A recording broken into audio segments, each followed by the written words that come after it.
오늘 살펴보실 하나님의 말씀은 신약성경 고린도후서 2장 14절 말씀입니다.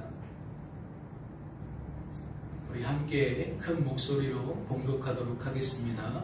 봉독합니다. 항상 우리를 그리스도 안에서 이기게 하시고 우리로 말미암아 각처에서 그리스도를 아는 냄새를 나타내시는 하나님께 감사하노라. 아멘. 오늘은 무엇을 감사하시렵니까? 라는 제목으로 말씀을 나누고자 합니다. 말씀을 볼까요? 항상 우리를 그리스도 안에서 이기게 하시고 우리로 말미암아 각처에서 그리스도를 아는 냄새를 나타내시는 하나님께 감사하노라. 말씀을 통해 여러분은 무엇을 깨닫게 되십니까? 고린도후서 말씀을 우리가 연이어 살펴보고 있는데 여러분은 이 말씀을 통해 어떠한 진리를 발견케 되시냐는 겁니다. 혹 우리 하나님은 우리를 향한 하나님의 그 기쁘신 뜻을 친히 이루시되 반드시 이루시고 틀림없이 이루신다는 것을 깨닫게 되십니까? 말씀을 자세히 보세요. 항상 우리를 그리스도 안에서 이기게 하시고, 말씀이 지금 강조하고 있는 것이 무엇입니까? 우리 하나님은 우리 구주 예수 그리스도 안에서 우리를 어떻게 만드신다? 이기게 만드신다. 언제 그리하신다는 거죠? 항상 그리하신다는 겁니다. 다시 말해 우리 하나님은 우리 구주 예수 그리스도 안에서 우리를 항상 이기게 하신다는 거죠. 그렇다면 항상이라는 말이 강조하는 것은 무엇일까요? 항상이라는 말이 우리에게 주는 의미가 무엇이겠냐는 겁니다. 언제나라는 단지 시간과 관련된 의미를 강조하는 것일까요? 우리 하나님은 우리 구주 예수 그리스도 안에서 우리를 언제나 이기게 하신다는 그러한 의미겠냐는 겁니다. 물론 그럴 수도 있습니다. 왜냐하면 항상이라는 말은 1차적으로 시간과 관련된 의미를 나타내기 때문입니다. 하지만 본문의 흐름상 우리들은 그렇게 여길 수만은 없습니다. 생각해 보세요.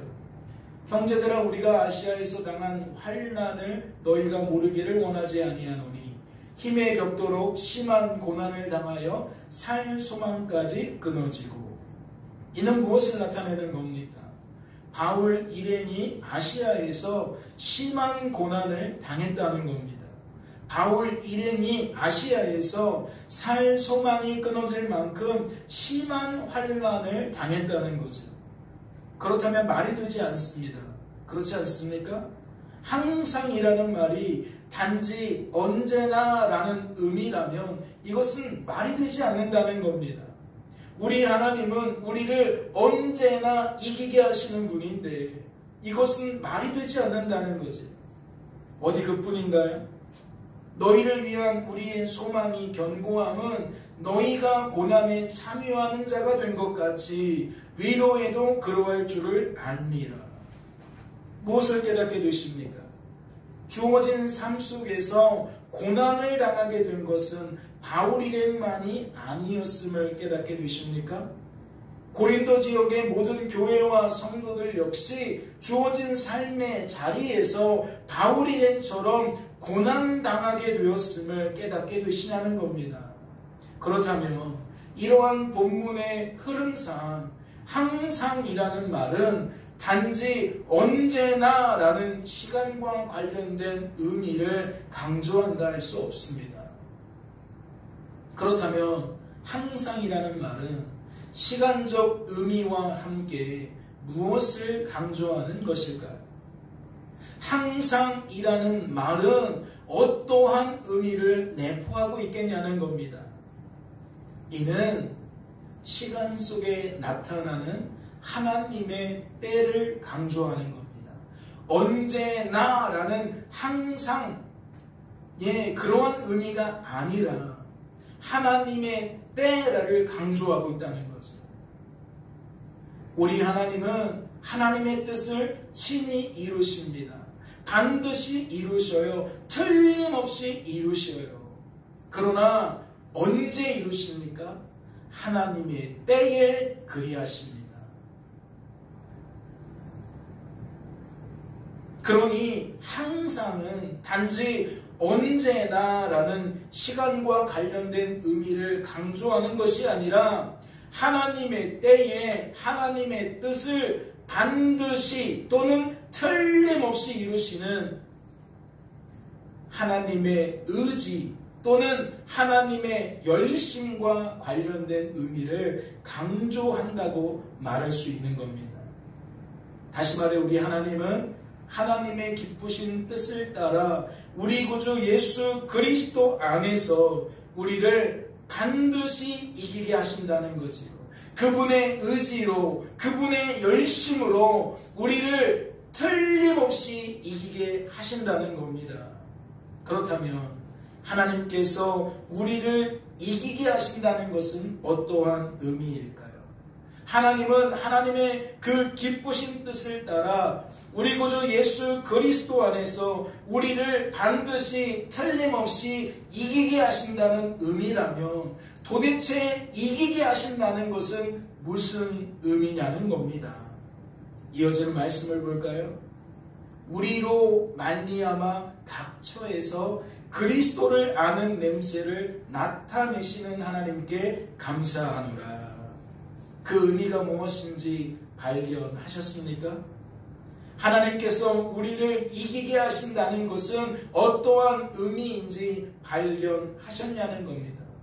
이는 우리가 주어진 삶의 자리에서 그리스도를 아는 냄새를 나타내게 만드신다는 겁니다. 그렇다면 묻지 않을 수 없지요. 하나님께서는 어째서 이 일을 이기는 것으로 소개하셨을까요? 하나님께서는 어째서 이 일을 우리가 전쟁 또는 경기에서 이기는 것으로 소개하셨냐는 겁니다. 이는 우리가 주어진 삶 속에서 그리스도를 아는 냄새를 나타내는 것이 무엇과 닮아 있기 때문입니까? 마치 치열한 전장에서 이기기 위해 전투를 치르는 것과 매우 닮아 있기 때문입니다. 마치 치열한 경기장에서 이기기 위해 경기를 치르는 것과 매우 닮아 있기 때문이라는 거죠. 즉 우리가 주어진 삶의 자리에서 그리스도를 아는 냄새를 나타내는 것은 결코 녹록하지 않다는 겁니다. 결코 쉬운 일이 아니라는 거지요. 그 이유가 무엇이겠습니까? 어째서 우리들은 주어진 삶의 자리에서 그리스도를 아는 냄새를 나타내는 것이 버금겠냐는 겁니다. 이는 우리의 죄된 본성을 거스르는 것이기 때문입니다.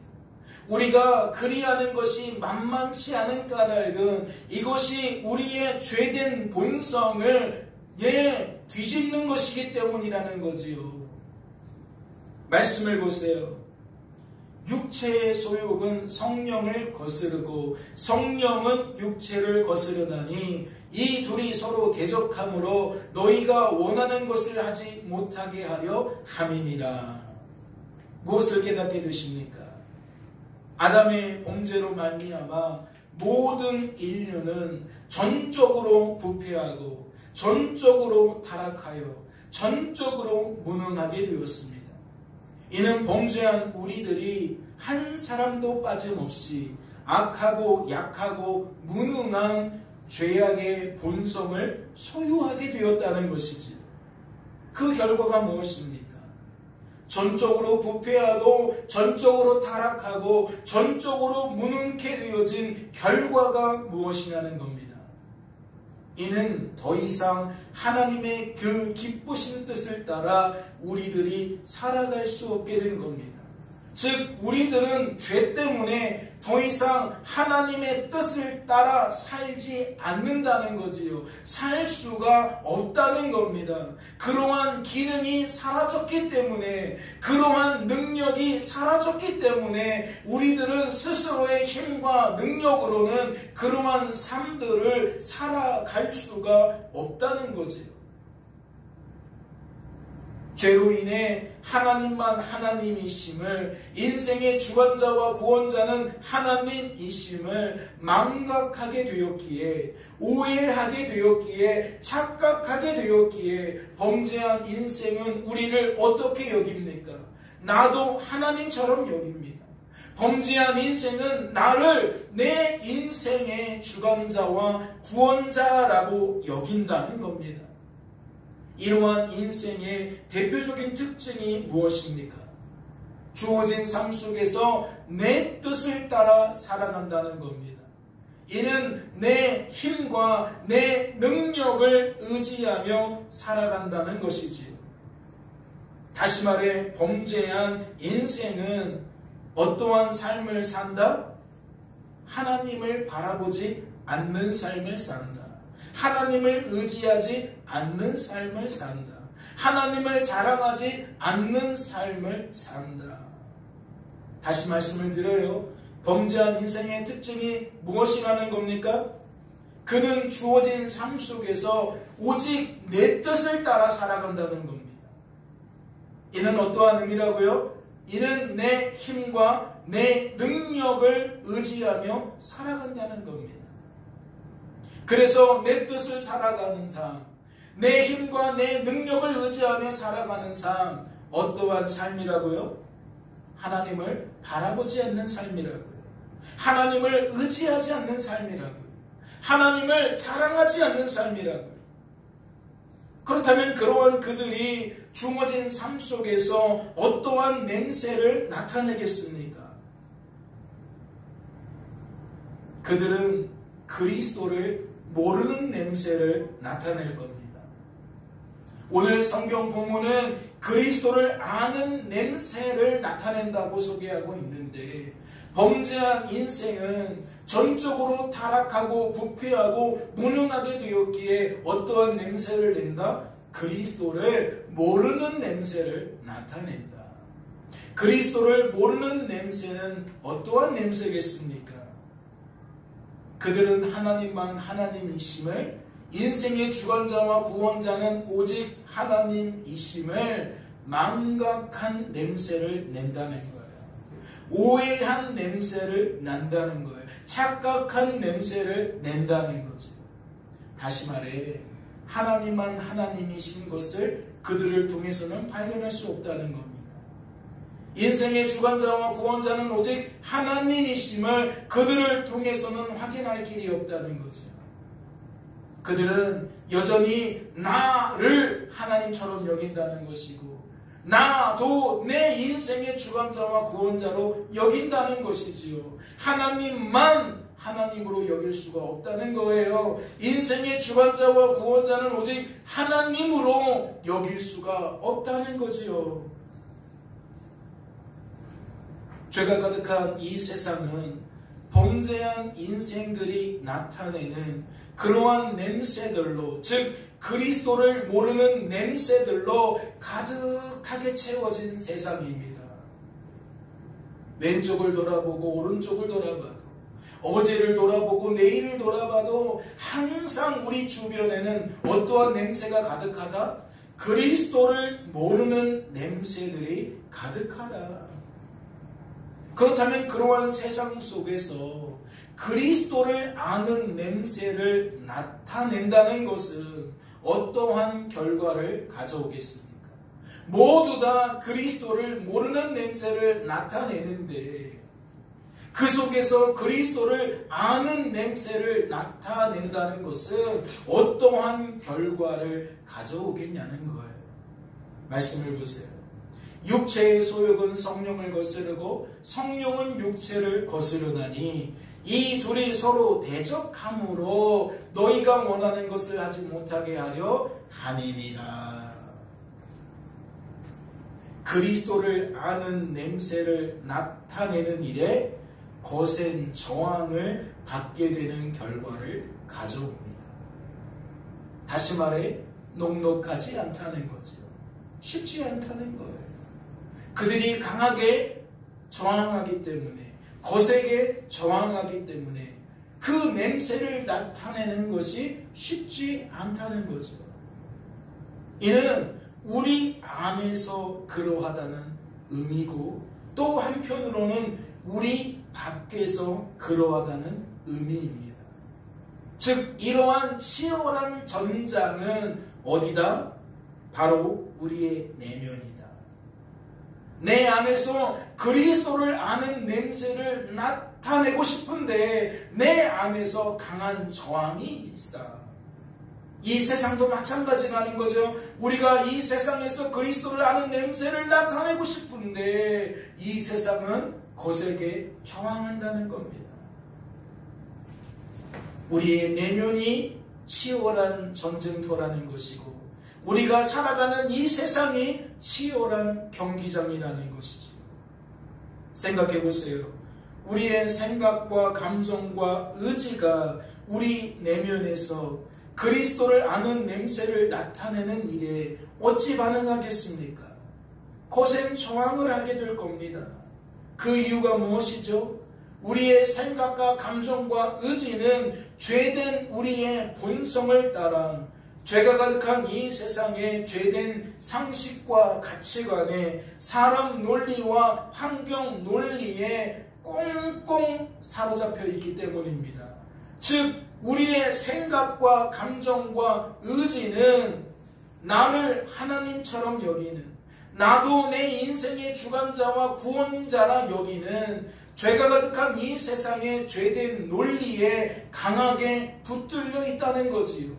우리의 생각과 감정과 의지는 지금 그러한 색깔로 물들어 있다는 겁니다. 따라서 우리의 생각과 감정과 의지는 하나님만 하나님이심을 아는 냄새를 나타내지 못하도록, 인생의 주관자와 구원자는 오직 하나님이심을 아는 냄새를 나타내지 못하도록 우리 내면에서 무엇한다는 거예요? 거센 저항을 한다는 거예요. 그러니까 생각이 바뀌어요, 안 바뀌어요? 생각이 안 바뀌는 거예요. 감정이 바뀌어요, 안 바뀌어요? 안 바뀐다는 거예요. 의지가 바뀌어요, 안 바뀌어요? 안 바뀐다는 거예요. 이러한 강한 저항이 우리 안에서 끊임없이 쉼없이 발생하기 때문에 우리는 그러한 생각과 감정과 의지로 살아가는 것이 너무나도 버겁다는 것이죠. 그렇다면 우리 밖에서는 어떠하겠습니까? 우리 내면이 아니라 우리 밖에서는 어떠하겠냐는 거예요.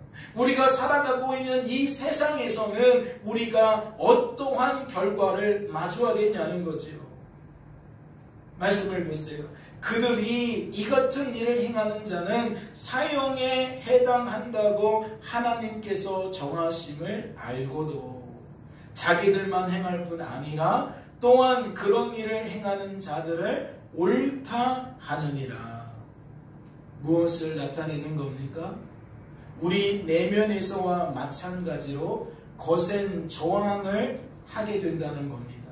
이 세상 역시 우리를 코너에 몰아놓고 옴짝달싹 못하도록 끊임없이 강요한다는 것이죠. 끊임없이 저항한다는 겁니다.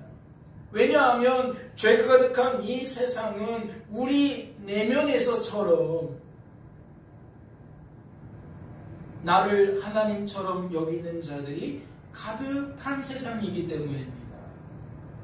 가정 안에서도 그럴 수 있고, 학교에서도 그럴 수 있고, 일터에서도 그럴 수 있고, 크고 작은 모든 모임과 만남에서 우리들은 그럴 수 있다는 거죠. 우리 주변에 대부분의 사람들이 어떠한 생각과 감정과 의지를 가지고 사느냐? 나를 하나님처럼 여기는 생각과 감정과 의지를 가지고 산다는 거예요. 그리고 그들이 이 세상에서 득세하고 있다는 거죠. 그들이 힘을 가지고 있다는 겁니다. 권세를 가지고 있다는 거예요. 그러니 그들의 말이, 그들의 삶이 우리에게 무엇을 줘요? 압박을 줘요. 강한 저항을 줍니다.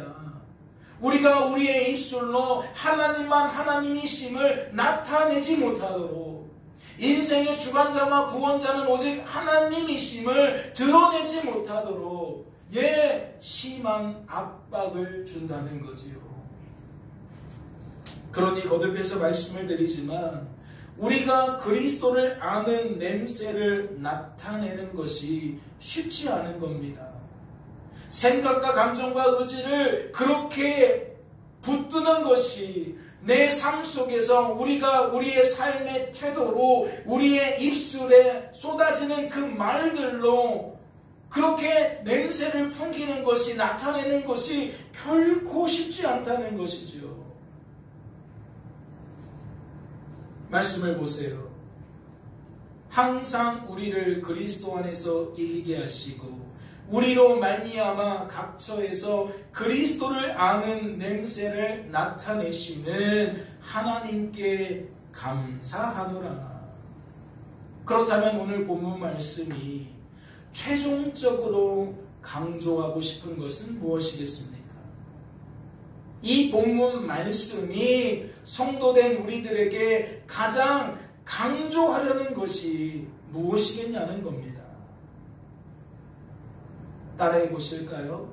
이는 하나님께 감사하라는 겁니다. 하나님께 감사하라는 겁니다. 왜 하나님께 감사하라는 겁니까? 하나님께서 그러한 거센 저항을 뭐하게 만드시니까? 이기게 만드시니까. 여러분 생각해 보세요. 성령의 감화와 감동이 무엇입니까? 성령께서 우리 안에 거하시며 우리의 생각과 감정과 의지를 감화시킨다는 것이고 감동시킨다는 겁니다. 무엇을 위해 그리하신다는 겁니까? 그리스도를 아는 냄새를 나타낼 수 있도록 만드시려고 그리하신다는 겁니다.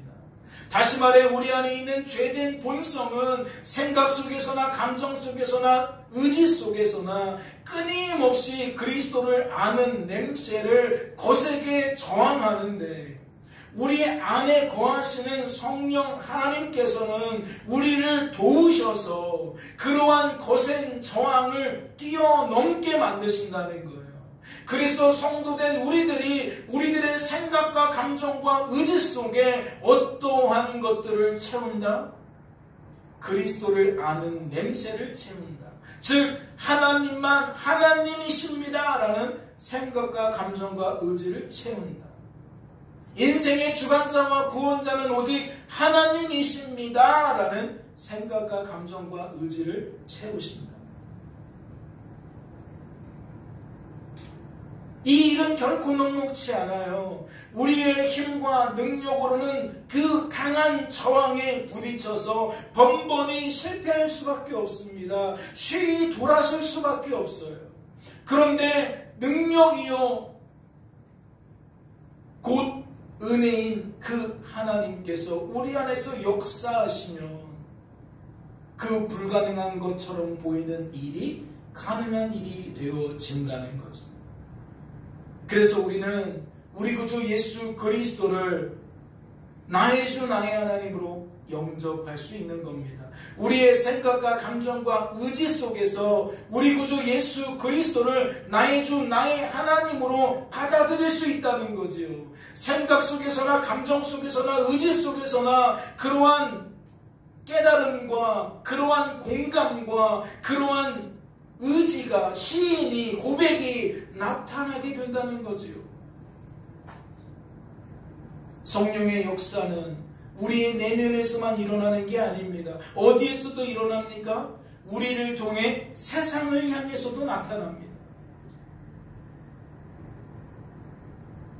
우리가 학교를 다니고 있다면 다 또래들이죠.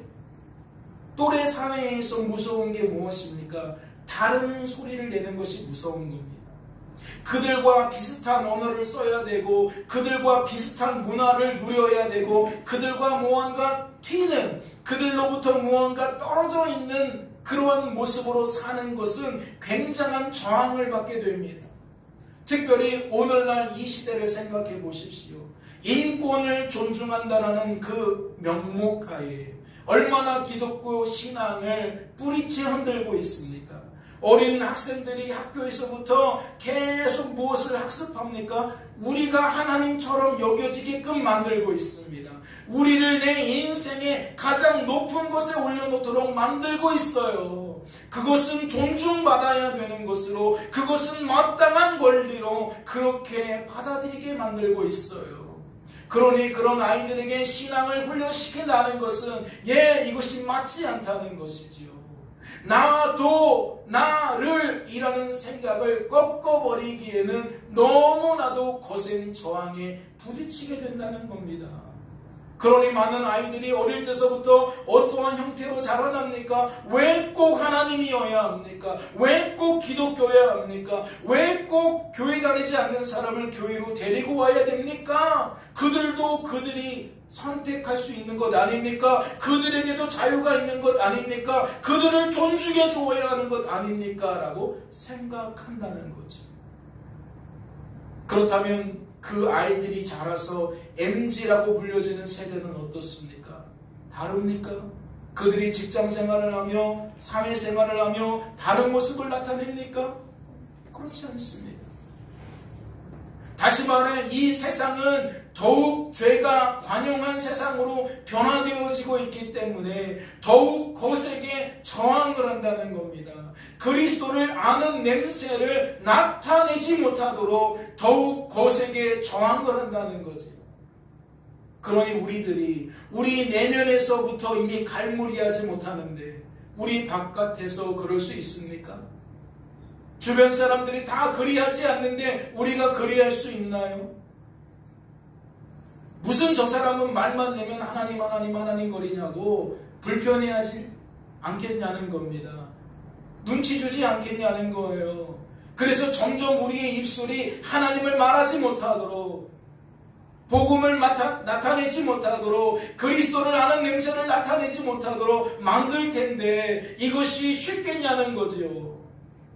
우리 내면에서처럼 불가능한 일과 가까워집니다. 그러나 왜 하나님께 감사하라고요? 우리 내면에서도 이 불가능한 일을 가능하게 만드신 것처럼 우리 밖에서도, 즉 우리의 삶의 자리에서도 우리 안에 거하시는 하나님은 우리를 그리할 수 있도록 만드시기 때문입니다. 즉 주변 상황에 휩쓸리지 않고 여전히 내 생각과 감정과 의지를 붙들어 주셔서 감동하여 주셔서 우리의 입술로 그 그리스도를 아는 냄새를 내도록, 나타내도록 만드신다는 거지요. 그렇다면 오늘 본문 말씀의 강조점은 어떠한 말씀과 다를 바 없겠습니까? 우리들이 앞서 살펴본 하나님을 찬송하라는 말씀과 하나님을 의지하라는 말씀과 다를 바 없습니다. 하나님만 하나님이시니 인생의 주관자와 구원자는 오직 하나님이시니 하나님의 그 기쁘신 뜻을 따라 우리 구주 예수 그리스도 안에서 하나님께서 하신 일을 하나님께서 하신 일로 깨닫게 되었다면, 인정하게 되었다면 더욱 그리 하라는 것이지요. 고백하라는 겁니다. 더욱 하나님을 찬송하라는 것이고 더욱 하나님을 의지하라는 것이며 더욱 하나님께 감사하라는 것이지요.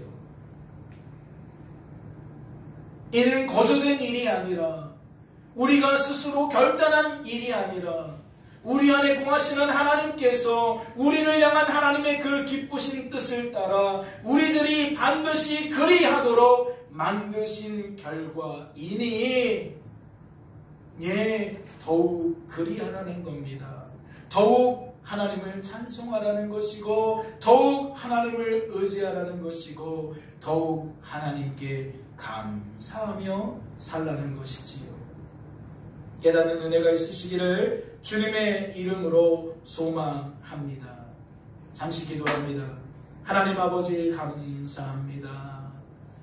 오늘도 말씀을 통하여 항상 우리를 그리스도 안에서 이기게 하시는 하나님을 깨닫게 됩니다. 언제나 하나님의 때에 우리를 반드시 이기게 하시는, 틀림없이 이기게 하시는 하나님을 깨닫게 하시니 감사합니다.